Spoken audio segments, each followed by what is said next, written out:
We have a story on GHS's new internet harassment policy, along with your sports and headline news, all coming up next on the GHS Reporter.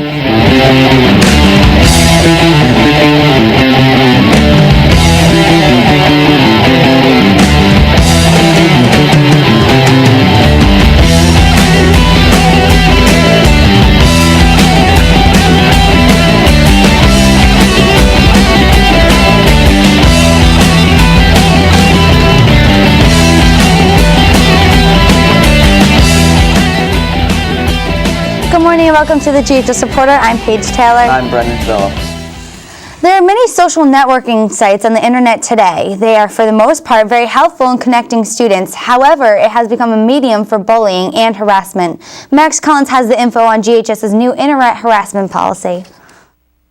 Technology has made it all too easy these days for kids to sit down behind a computer and insult and threaten other students. School administrators say it's a huge problem, and with the school's revolutionary new internet harassment policy, they hope to crack down on these perpetrators. School Board President Richard Weiss has more information on the new policy. Could you define cyberbullying?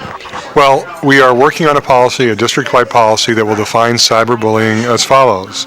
It's anything that uses the internet, cell phones, or other electronic communications to engage in the mistreatment of others, use of derogatory language, or being cruel to others by sending or posting harmful, hurtful, or derogatory material.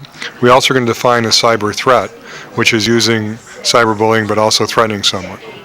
Is this the first policy in this area as far as groundbreaking goes?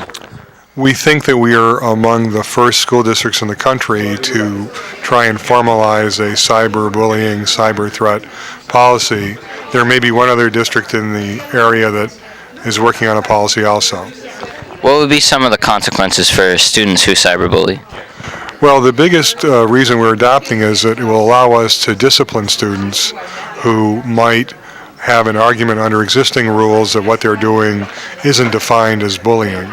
So by defining cyberbullying, it'll help. It also, most of the bullying, we try and focus on protecting students wherever they are, but cyberbullying might involve communications that occur sending something to somebody at their house. And this would allow us to hopefully be able to discipline a student who does that. How would the policy work, and what do you consider evidence in these cases? What we're trying to do is we're trying to create trust so that students who feel they've been bullied or are victims of cyberbullying could go to adults, principals, teachers, school resource officers with whatever their issue is. We would then download the material before it disappears. We would be able, hopefully, to identify the person who sent it, how they sent it, and that'll give us the basis to bring a disciplinary proceeding where appropriate for cyberbullying. So be wary of putting down other students before hitting the post button, and if you do have something negative to say, you should probably say it in person politely.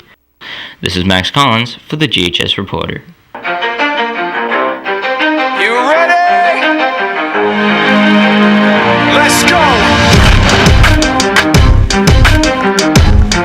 Yeah!